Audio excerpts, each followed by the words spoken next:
Well, good afternoon, everyone. Thank you all so much for joining us for the Confessions of a Land Pro series that is sponsored by our Future Leaders Committee. This is the last episode of our Confessions of a Land Pro series that we're doing this year. You've been watching it with us throughout the year as we've interviewed each of these awesome panelists separately. And now we're excited to bring the culmination of the series together with an open conversation with 4 of our most esteemed land professionals. So I'm joined here today with Clayton Pilgrim, who is the chair of the Future Leaders Committee, and he's going to be our moderator for the day. We also have Andy Flack out of Texas, one of our esteemed ALCs out of Texas, Christy Belton out of Colorado, Randy Hertz out of Iowa, and Bill Eshenbaugh out of Florida. And Clayton, I'm going to turn it over to you. Thank you, Aubrey, and thank you to everyone involved putting this together. This has been a 5-part series, and the Future Leaders Committee put this idea together back at the beginning of the year to really get into the deep dive of the guys and girls that really are big in their markets.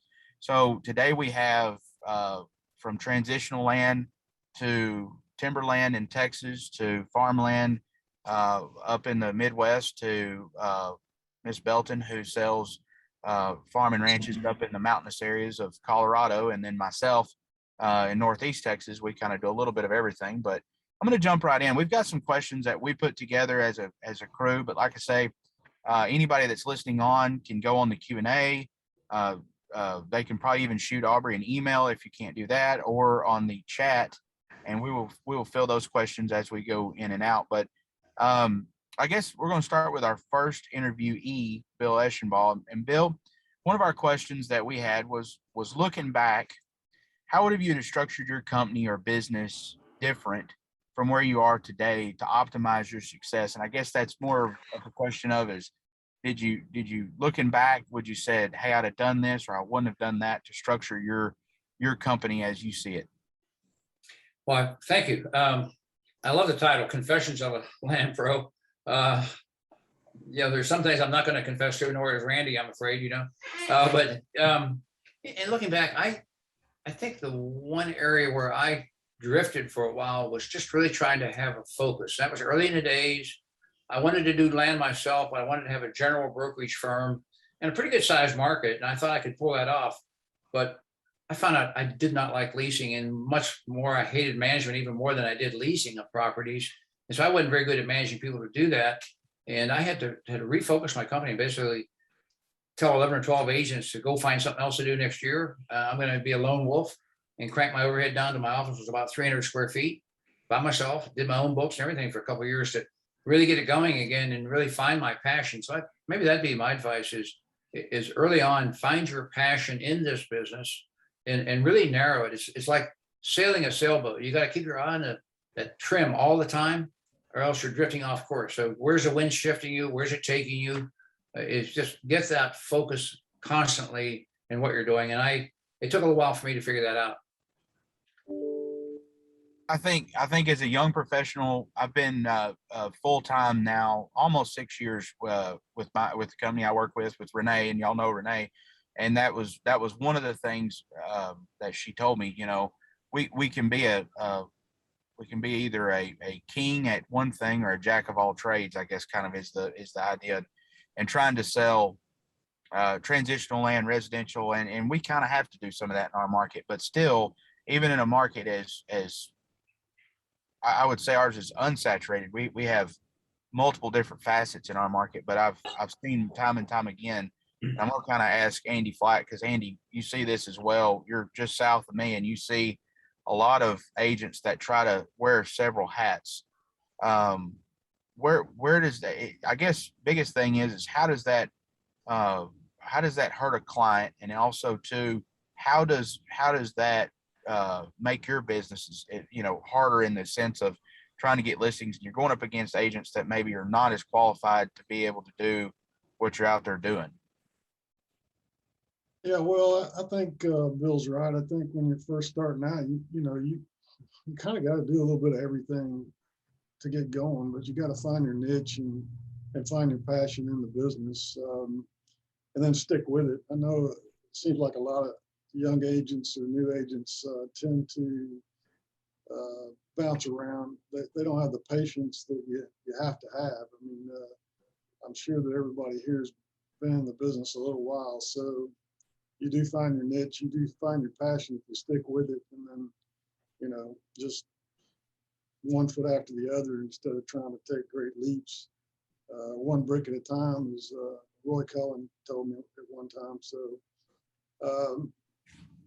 you know, RLI has been a good resource for us in the last 10 years to, as I mentioned to you, Clayton, before, that to sort of try to separate ourselves as professionals from the new kind of flighty type realtors that are trying to get in the business. And they're always here when the markets are good, and then when the markets slow down, they kind of flush out. So there are some good things to a market going down.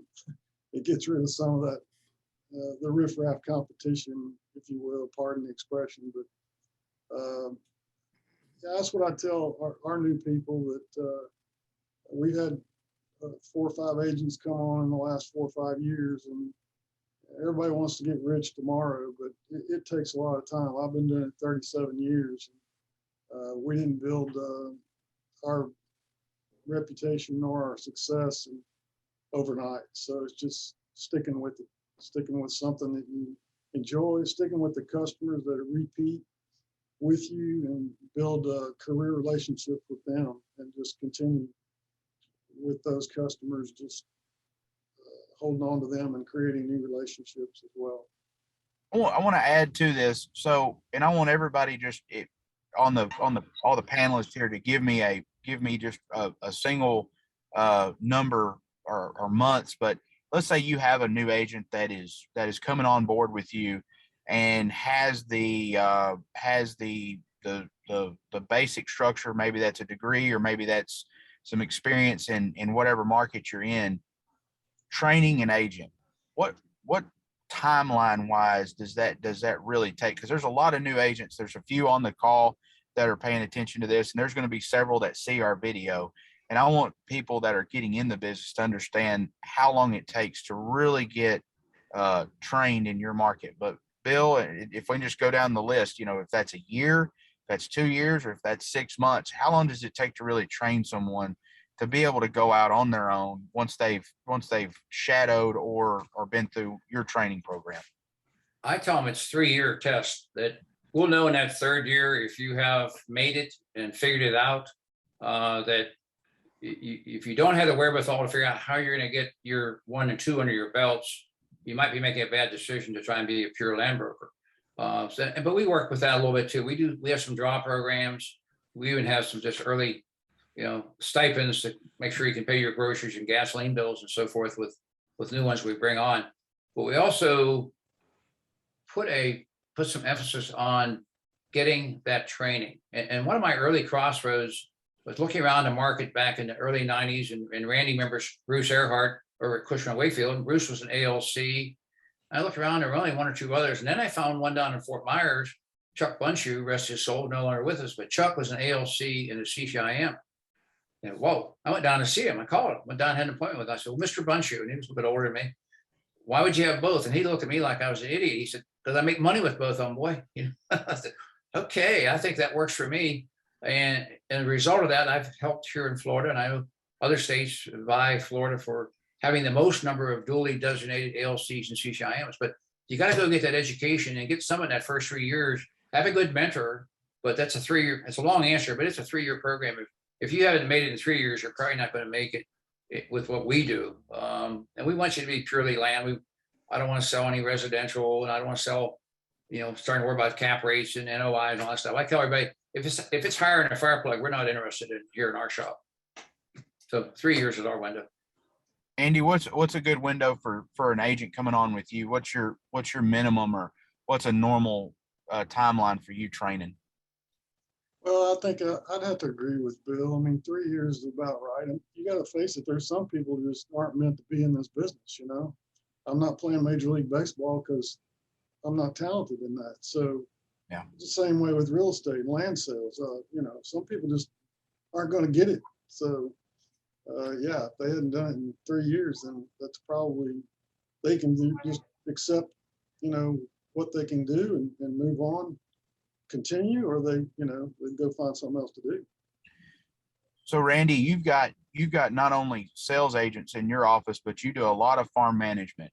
So there's people on the call, and I'm even interested in farm management. That's something we're doing in our market now, and not as rudimentary as y'all are. Y'all obviously that's a big book of business for y'all in y'all's country. But what is it? Maybe even an agent, or even looking at a agent dual purpose that does farm management too. Is that kind of the same case with y'all? 3 years, or could it be more? Well, it depends. Picking the right people is number one, and they got to have the passion and the desire and motivation and soft skills to be successful. And if they've got that, it depends. You can get to survival rations and just break even after. It depends on the person, but probably 1.5 years, 2. But for a professional farm management land professional, it probably takes more than that. It probably takes 4 years, and even 5 because you have one learning cycle a year. You've got one season a year, and you have a dry year, and then a wet year, and a great year, and the markets are high, markets are low, and every year is a little bit different. So you learn some more things, but a lot of that is relationship building. You can and building the capacity to handle the volume that you need to handle. So it takes multiple years. You got to be patient. You never quit learning. We have a training program, but gosh, we double and triple the amount of continuing ed you need. We don't even keep track of a lot of it because the market is moving, and stuff is different each day. Christy, what is your kind of in your market? I'm assuming kind of the same. Yeah, I would say the same. A couple things that I would add. I'm still learning. That's what I love about this business is every single transaction. I learned something new. So I'm kind of addicted to the learning part of this. And as far as a new agent goes, and maybe a general rule for timeline, I agree with Randy. So much of it depends on the person's skills, the skills that the person is already bringing to the table. And as an example, I had a new agent a couple of years ago, maybe 2.5 years ago, and she came into real estate from the medical field. And, just some of the concepts took her a while to get her arms wrapped around because it's so different than what she had dealt with all of her career in the medical field. And then I've got a brand new young protege, if you will, coming on. And I almost can't give her enough to learn and do. She's a sponge. And so she's picking it up so quickly. And then one thing that definitely helped me when I was starting out was, starting out, we're generally not as busy. We don't have like just deal after deal and multiple deals going on at the same time. So I took that opportunity to get my ALC, and I got my ALC fairly early on. I was fortunate enough because where I am, I was able to meet those volume thresholds, really early on. But I took advantage of those classes, and it helped a ton. So I loaded myself up on more of that formal education, and then probably more of the experience came later. And so, I think 3 years is probably a really good rule of thumb. I think some people will be able to catch on quicker, and they can augment their learning with the experience. And I think, Andy, like you said, some people just aren't cut out for it no matter how much time they spend. Got to be passionate about it though. And we have decided we're really looking for education. We've got some really good schools here with the University of Florida and Florida State, both with real good real estate programs. So most of our people have come out of those. One came out of Auburn. We actually have one with a master's degree in ag biz. When we decided to step over a little bit beyond the development side and get into the ag side of our land of ag to ag sales, we found somebody with an undergrad and a master degree. And by the way, in Florida, you better hire somebody from the University of Florida program if you're going to go deal with the farmers down here, because they all all the ranchers and farmers send their sons and daughters to Gainesville, not Tallahassee. So that took me a while to figure out, but it should have been obvious, but it wasn't. But just having that degree, having the word skills.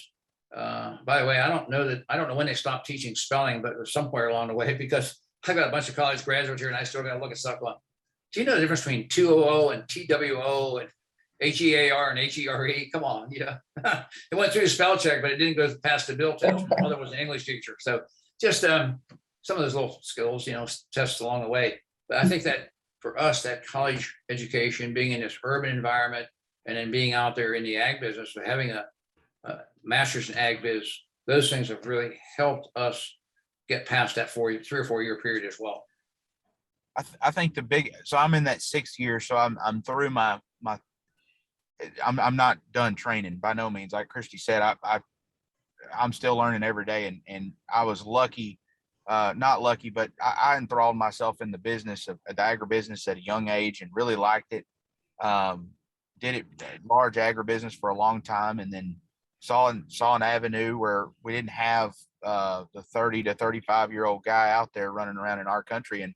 And Renee was talking to me, and she said, I need somebody that's done it, that's cranked a combine, that's bought a set of cattle, that's done that kind of stuff and put it together. And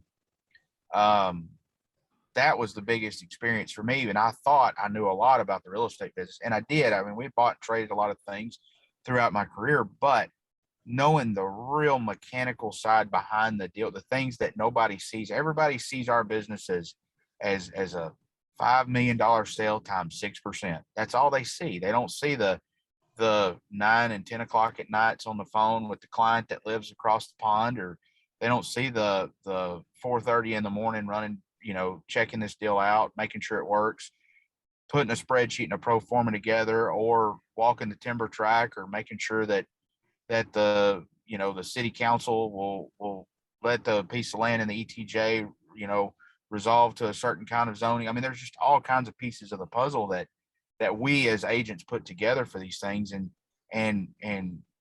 I don't harp on the residential guys. Residential people that I know that sell a lot of residential, they are really good at what they do. They are exceptionally professional.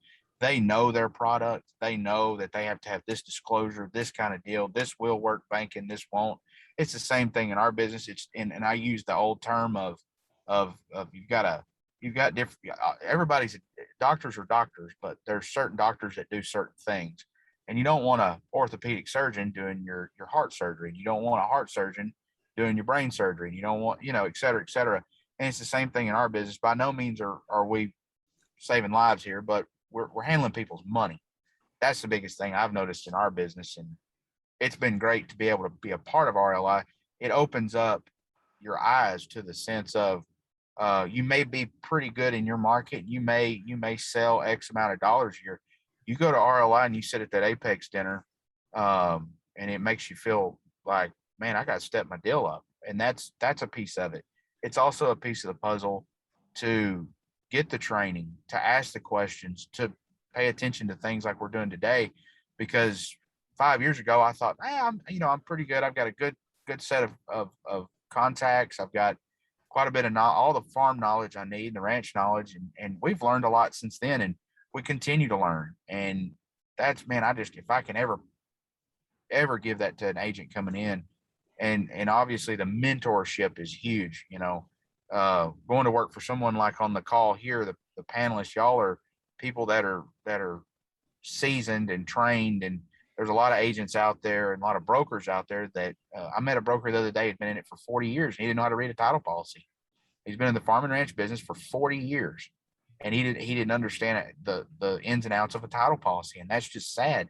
And he sells a lot of real estate. But anyways, moving on. So I want to ask Randy a question here. Randy, where do you see the land brokers? You've been here for a while. You've been a part of RLI for years. Where do you see the land business going in the next 20 years? What's something that us young agents need to be paying attention to? Is that technology, or is that some other facet that we're missing? What do you see going forward? Oh yeah, it's all those things.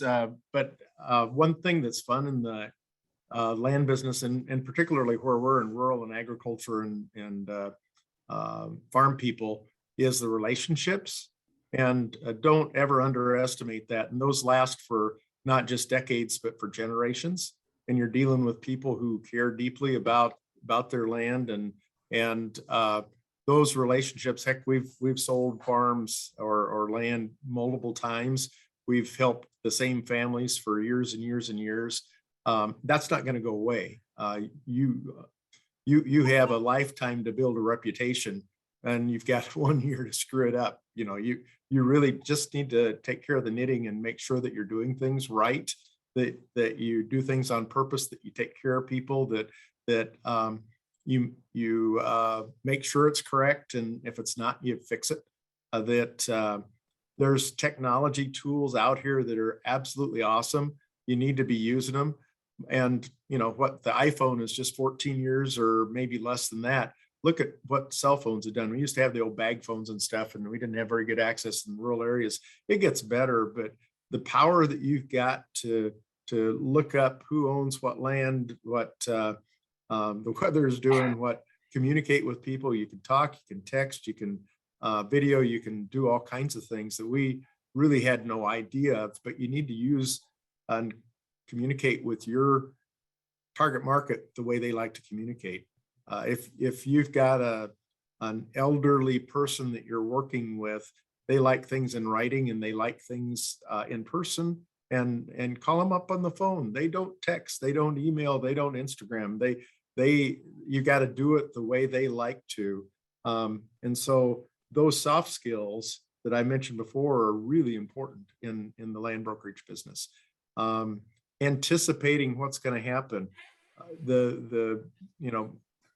Even in rural land, we've got the opportunity and path of progress. If you've got somebody there to explain to them what's going on, what direction urban sprawl is going, and what the impact of that's going to be, and why that property they have that's way out in the middle of nowhere is never going to be development land. But when you're in the path of progress, what advantages those are and how to manage through that process. Some of the basic skills of a land broker are known value.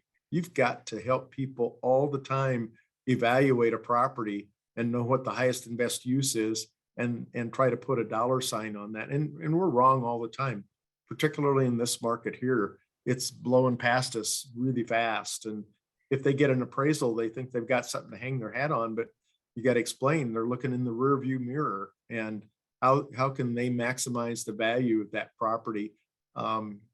Being able to market it to the right people.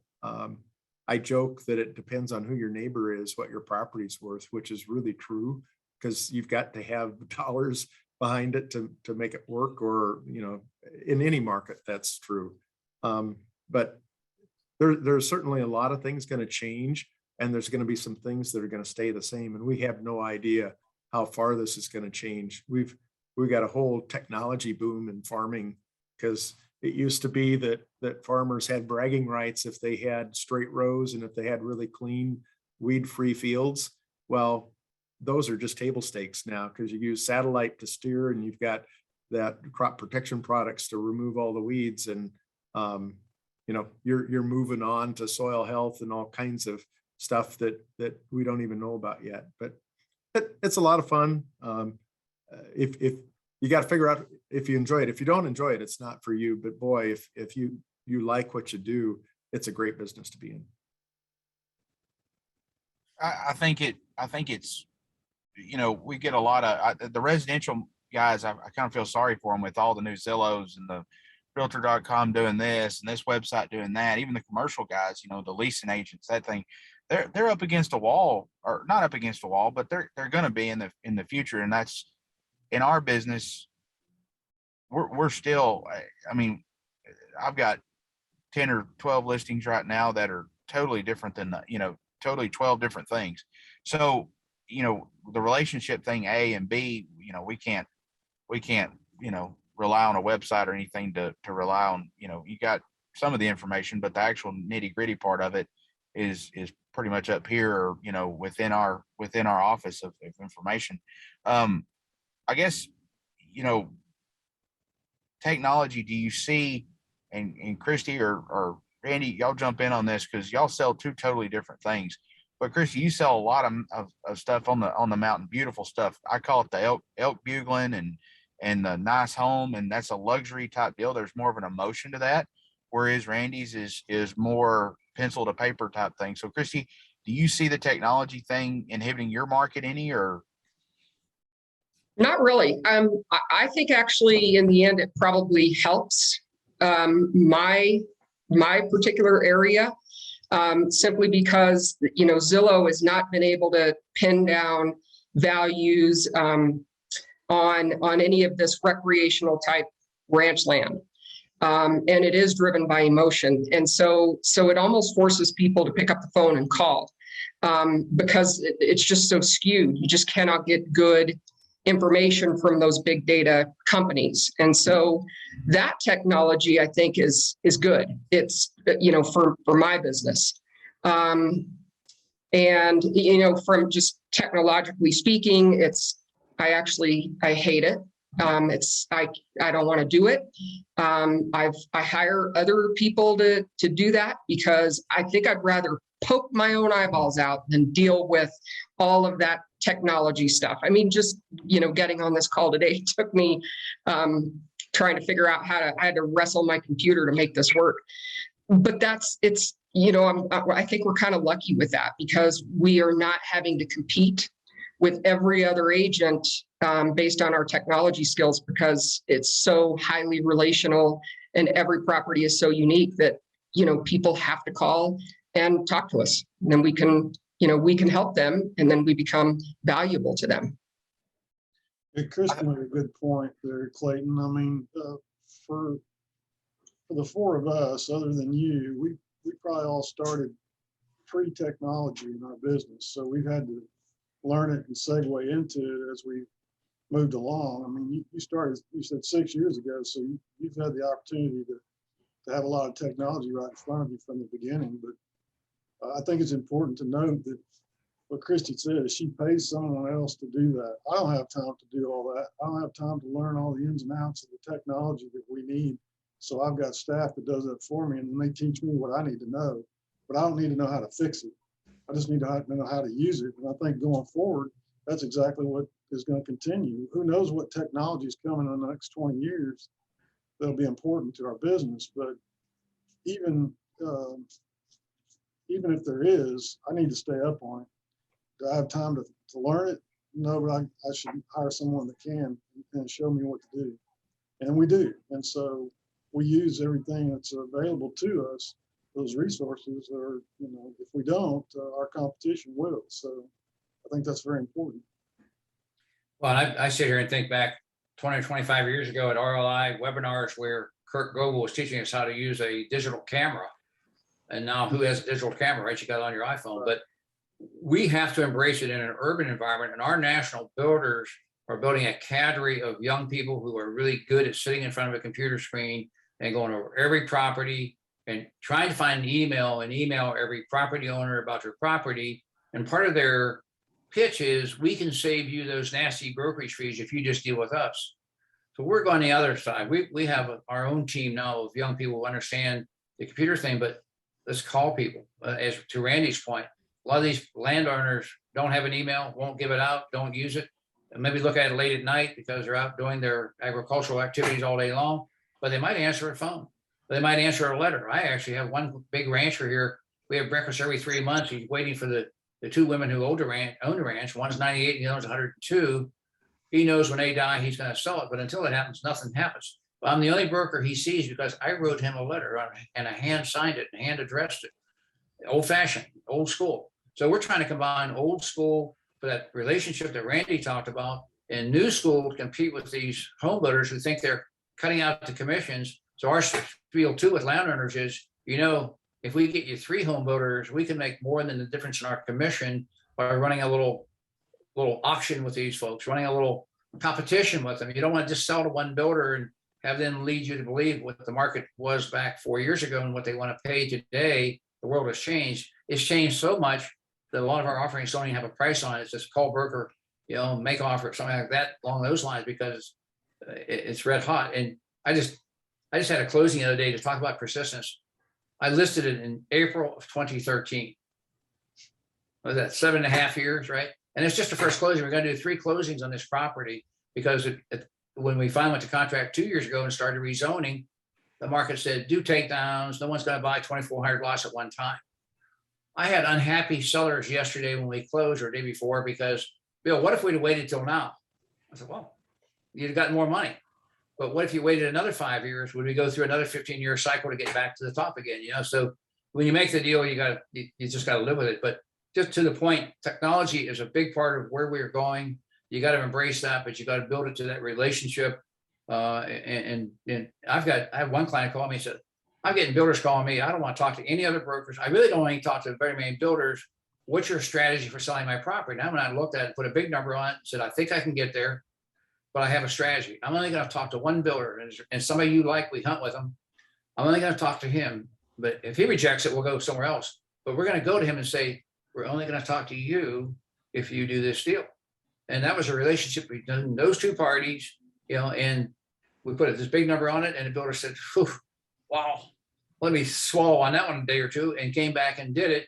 And we're going to Argentina together, the 3 of us, in January. We're going to have at least one closing in December on it. So just, again, relationships added to the technology of all these other people finding my guy through, sitting around in their underwear at 2 o'clock in the morning, on all these programs, digging up property owners and writing them letters or emails. So we're trying to embrace both. We just hired a graduate from the University of Delaware, really great skills. We're trying to improve what our presence is on Facebook and LinkedIn and all those kinds of places, but also get our target marketing going and tell a story about what we do sometimes on our social events. What do we sponsor as charities, and get us some PR in the community? And so far, he's lighting it up and on responses on stuff like that. And he'll really light it up when he brings a contract in. That'll be the real proof that we're out there doing something worthwhile in that arena. But I'm probably the oldest person on this call. You got to embrace that technology, man. You got to get on it and figure out. And I was sitting here trying to do a Zoom call for Friday. It rejected me 3 times, going, dang, I've done these things for 1.5 years. How can this be difficult today? Zoom ought to be easier than it was back in April of 2020. So that's my 2 cents. Didn't want to do business with you, Bill. Your security level was too low, Probably. They liked me 1.5 years ago, Randy, but maybe they don't like me anymore. I'm starting to get rejected just some places because my email is the dirt dog, and some censors go, dirt dog. Oh, there's something bad about that. We just need to block that one, Oh, that's awful. There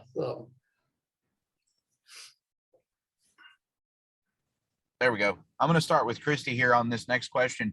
So, Christy, you have your own company now, and I think you may be affiliated with one of the big firms. Is that right? You're on your own. Okay, even better. So I want to know what was some of the mistakes that maybe you made, or things you would change different from whenever you went off on your own, when you left a big brokerage, kind of that. And then I want a couple recaps there too from everybody else, because everybody's got their own company or they're their broker and they're the main guy.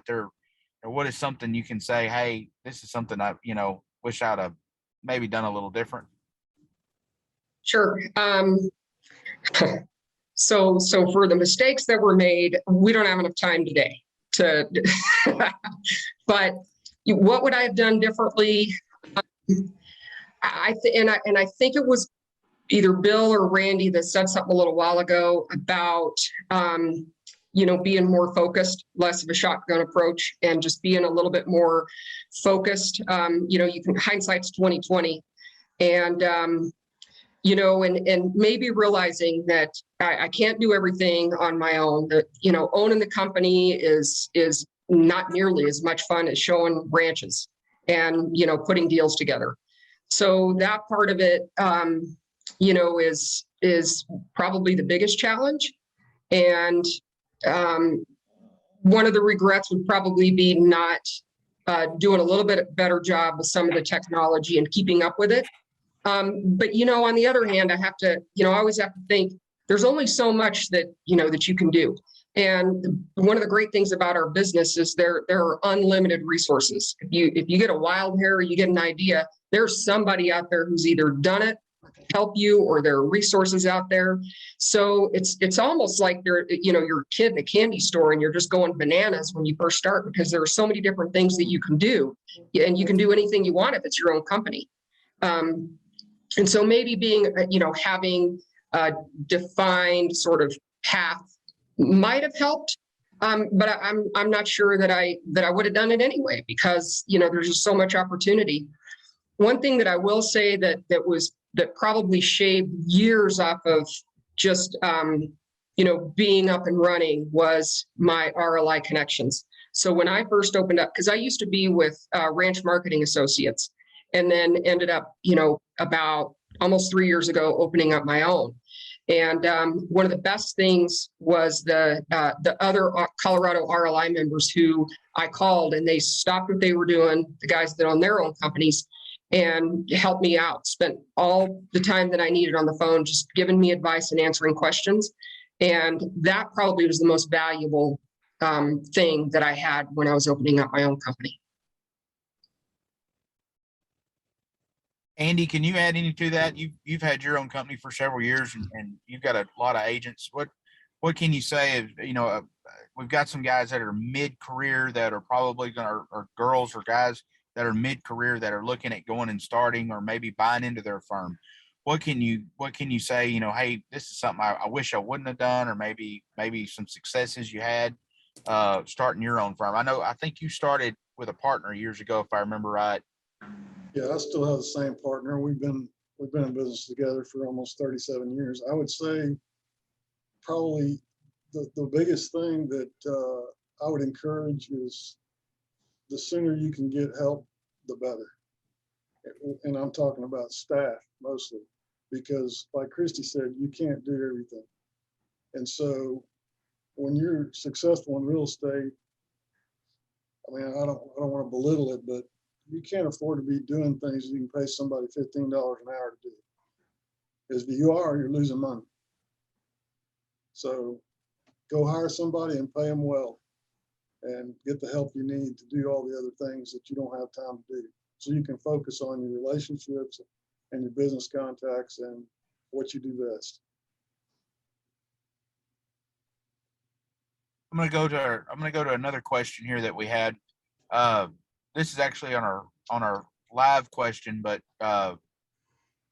with traditional marketing, postcards, print, etc., what have you found still works getting new clients for each of you that is not a referral? Anybody wants to jump in, just get after it.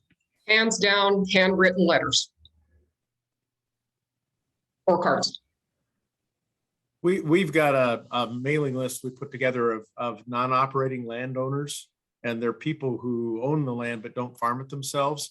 And they typically are thirsty for information. They are, when the second or third generation inherits that property, they've got to step up in basis. They're more likely to sell.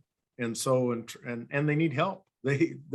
Their family was familiar with how to farm it, and they haven't a clue. They need help. So in the management side and on the land brokerage side, that's been a really rich source of leads, and they're organic leads. And we use just mail. We'll send them newsletter. We'll send them, we'll use that in our marketing for a property that's for sale. Because when they see that's for sale, then if they're interested in selling, their radar goes up. You can send to the general public, and that 98% of the people who aren't interested in land, it's like you don't even exist. And so you need to really identify those people that it matters to. Yeah, I would echo on that too, Andy. The newsletter started years ago, and every December I go, do I want to do that again next year? It's a lot of work. And in those days, we got to 7,500 that we had to hand fold and send out, or have somebody do that. Now it's electronic. We're up to 15,000 people on it. And every time it goes out, it brings somebody new to the table because somebody passed it on. We do two other things. One is we do a spring and fall roundup. In fact, we just did our first real live one again after 2 years here last week. And we invited builders that we are doing business with and builders we're not doing business with, along with some land developers and some apartment developers to it. We had a national speaker come in from John Burns Consulting. She loves to come because a great target audience for her and her product as well, which is consulting and residential and so forth. Yeah, we had over 100 people show up for it, and we had a top shelf bar.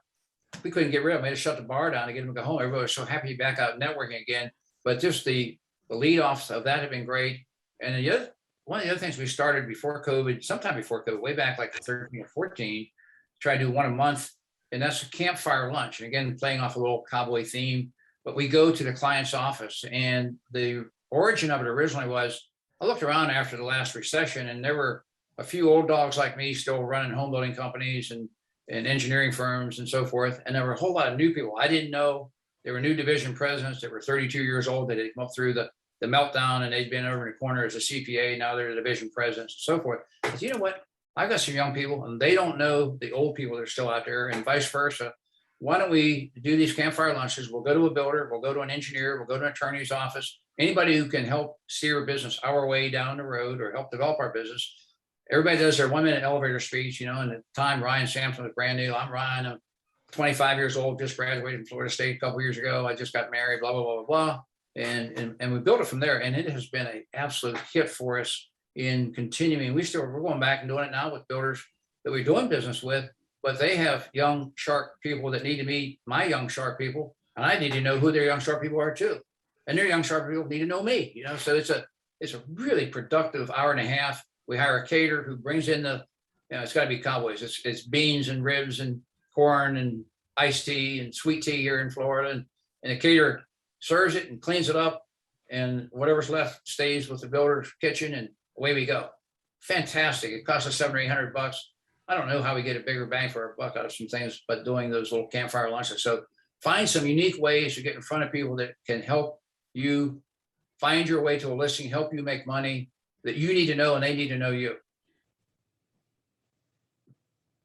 So just do a little bit different, So we've started back with postcards, and of course we have our email stuff that we've done for years, and then of course print media, and I think sounds like to me it's kind of a good, you got to have a good 10% of everything.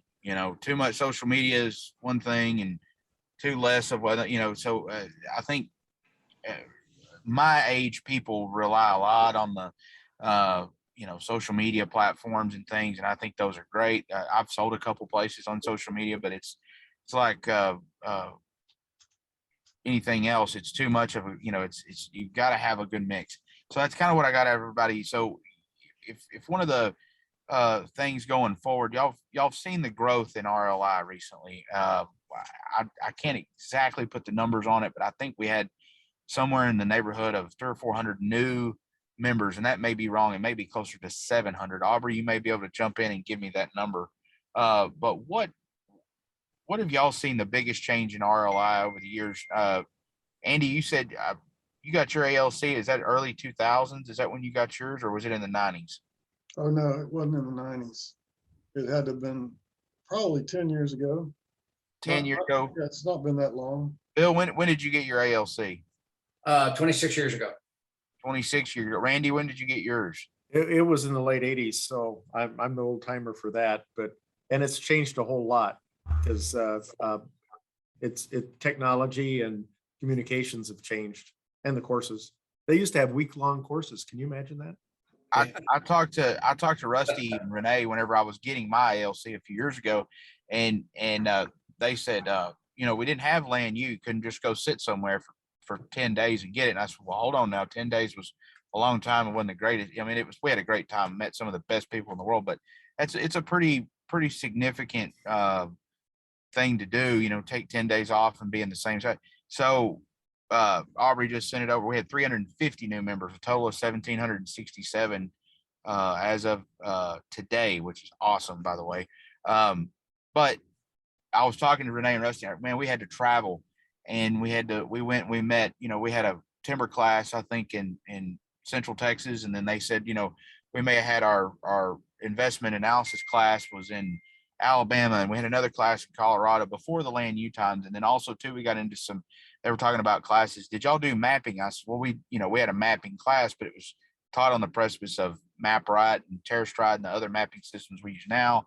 Not so much you know, they had, I think, a pretty well mapping class that the biggest technology at that time was Google Earth, which was a great, you know, product. And we actually still use it a little bit now and then. But what were some of the classes that y'all may have taken that were probably long gone from now? And I didn't take all of these, but the Florida chapter had an orange grove or a citrus class. They had a cattle class. They had some specialty seminars, not necessarily just for the ALC, but really appropriate for that area. And you know, it's trying to think of some of the others. The others are the land brokerage business is about taxes. It's about running the numbers. It's about, we used to have an appraisal class, but that's been gone a long time. You still got to know value though. Yeah, you know, one of the cool things about taking those classes was, first of all, you met people. I met Randy Hertz probably in class back in the day. Oh, he's probably done classes when I met him, but through RLI, the people I've met over the years. But one of my favorites was Jackson Hole, the first week of August. You could set your calendar for it. And wow, what a great way to write off a trip from Florida, get out to Wyoming, spend 3 days in the basement of the Antler Motel, you know, and meet all these guys from Wyoming that were cool. Like Michael Landreth, who was a past president of ours, came in with this beautiful logo and a great cowboy hat. It's just, wow, yeah, I want to be him when I grow up, and he's younger than me, right? But meeting those people, going to great places. And then I taught 2,300 students, maybe all the way from Calgary, Alberta during the Stampede down into Monterey, Mexico, San Diego, California, Syracuse, New York. But I taught more classes in Georgia than I did anywhere else. Just the people I've met, friends I've met through those classes. And what I learned each time I taught a class, I learned a lot from them, from those students. So we did some really specialty things like how to do a digital camera. I remember, you know, being in New Orleans, taking a class in it. And it was a big thing to have a digital camera. I got to tell you, you know, for the young people in this thing, it had nothing to it. I can do it with my iPhone, you know, everything we ever thought we could do back then. But it was pretty cool stuff to come back home and market with digital cameras. I've always preached as a land broker, if you're only going to use road shots, you only need 2 here in Florida, one with trees and one without trees, because everything else looks the same. But if you want to stand out from the market, figure out aerial photography. A couple of years ago, when I moved out from my house in town, I threw away over 1,000 little hard drive discs that were photography flown in an airplane and used to sell stuff. Why'd I throw them out? I got nothing to use a hard drive disk anymore. Yeah, and this stuff's all sold and gone and developed. I just said, it's got to go. I can't carry this over to a new house. But that was, you know, just leading edge stuff. To get in an airplane and fly over a property and take a photograph and cost you $500 made you so much different than your competition. I'll tell you this, dude. In teaching class, I made students show me their business card at the first break. And at the second break, I said, so why don't you have your cell number on here? Well, you know, it costs 10 cents a minute to talk on the phone. But yeah, so for an hour, you spent $6. Did you sell anything? You know, but we had agents with no cell phone number because they were afraid it was going to cost them $0.10 a minute to talk. We had agents that only have a post office box on it. I said, okay, well, post office is so lousy in service. How can I FedEx or UPS you a package? Because I started in the 90s, I would not mail you a package. When you called me, first of all, I wouldn't fax you one because I knew what that was going to look like on the other end. It was going to be black on black photos, right? And might as well throw the photographs away. So I won't fax you. I won't mail it to you because the post office might get it here in another year or two. So I would only UPS you at $14, but you had to give me a street address so I could get it to you. And that's just things I would teach in my class. Like, you want to just be a little bit better than your competition, put your phone number on your business card, put a street address on there. You'll be 50% ahead of everybody else in this class if you just go home and do that. You know, so that's just stuff, Randy, we've seen along the way that you know, when you ask for benchmarks of changes, there's a couple of things that have really changed just how we do business today. And to piggyback on something that Bill said, you got to differentiate yourself. You got to make yourself different than the run of the mill.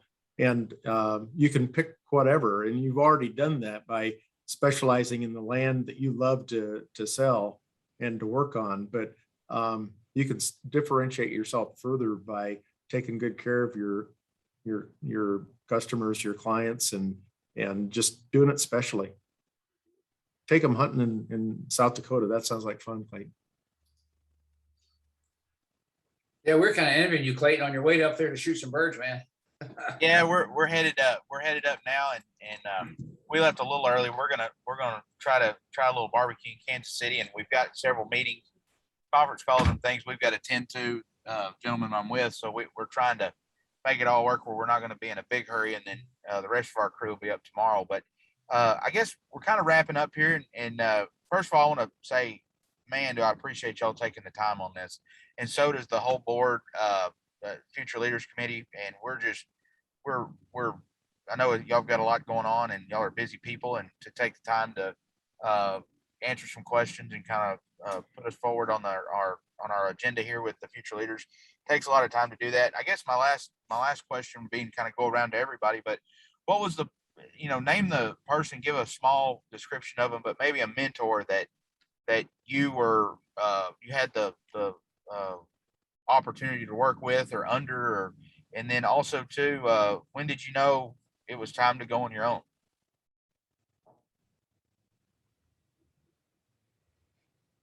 I'll start. Yeah, Go ahead. No, please. I'll defer. Okay. I learned a lot from Ron Morris and Billy Long.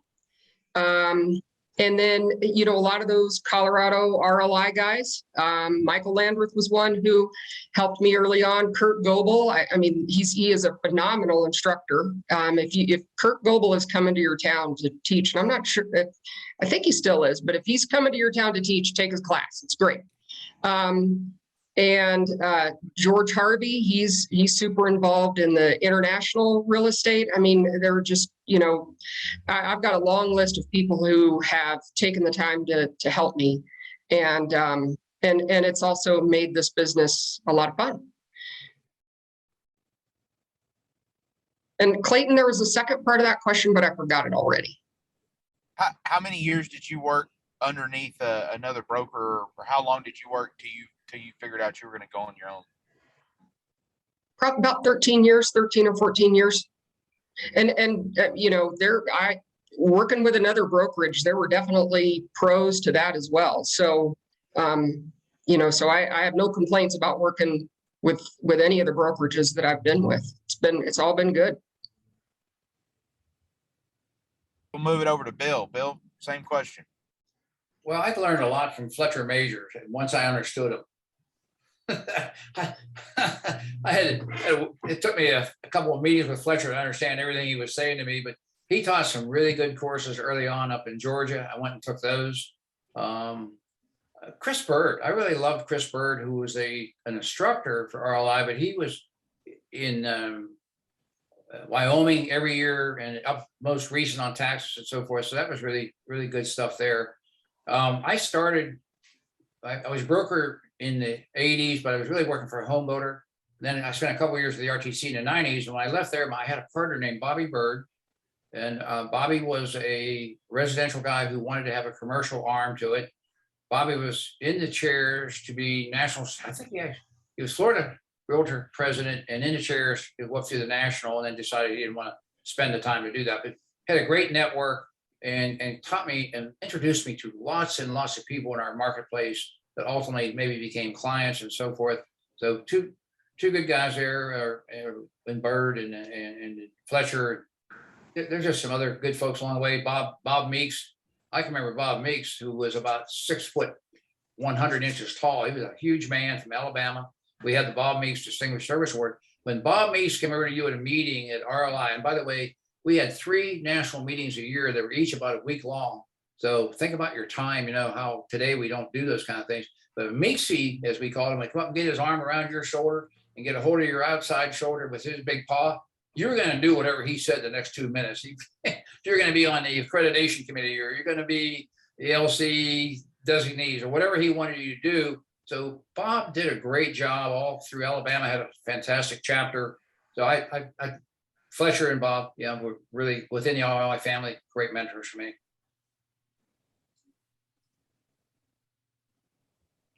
Andy, same question.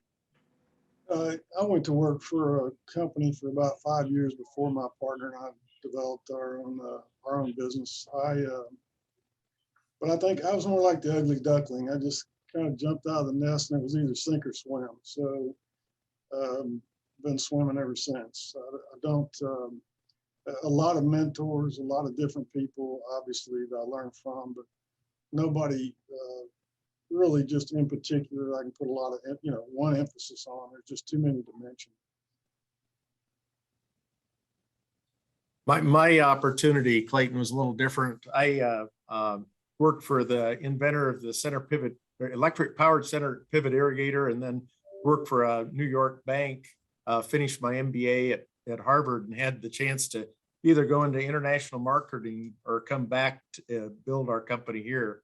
And so I came back to Iowa, and we've been building that little company ever since. So it was a totally different, but gosh, there's just some, I would give first credit to the RLI members, Bill and you can go back to the really old timers like Judge Fight and Bob Meeks and those guys. But the young people are so gifted with their ideas, their technology.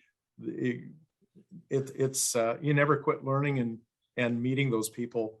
Another fun thing was to teach. I've taught in over 30 different states on land brokerage, and I learn more from my students than they learn from me. Maybe because I'm not a good instructor, but we really have had a fun time with that. We did a land seminar. It wasn't really an RLI course, but it was for RLI in like New Hampshire and Vermont. And their problems up there are totally different because they got granite right up against, we brought an engineer in, we brought a developer in, and then the land brokers there. I learned a ton, and it was a lot of fun to facilitate that from that extreme to California and everywhere in between. So it's good. That gets us right to 2 p.m. So I'm going to say we're going to kind of wrap up here, but I again want to appreciate everybody's time. And if you have any questions, if you're on the call listening in, feel free to email me. And then we'll also have this recorded. We can send out. And then also too, if you see it when we put it out on our social media platforms, please share it. Put it out there. Thank you all so much. I have loved listening into the conversation and getting so many pearls of wisdom for you all. And Clayton, thank you so much for moderating this for us. This was a wonderful project by the Future Leaders Committee this year. And I appreciate the Future Leaders Committee being willing to take this on. And I appreciate each of you being willing to share your perspective. I cannot tell you the number of emails and comments that we've received from membership across the country about how much they have enjoyed listening and learning from each of you. So thank you.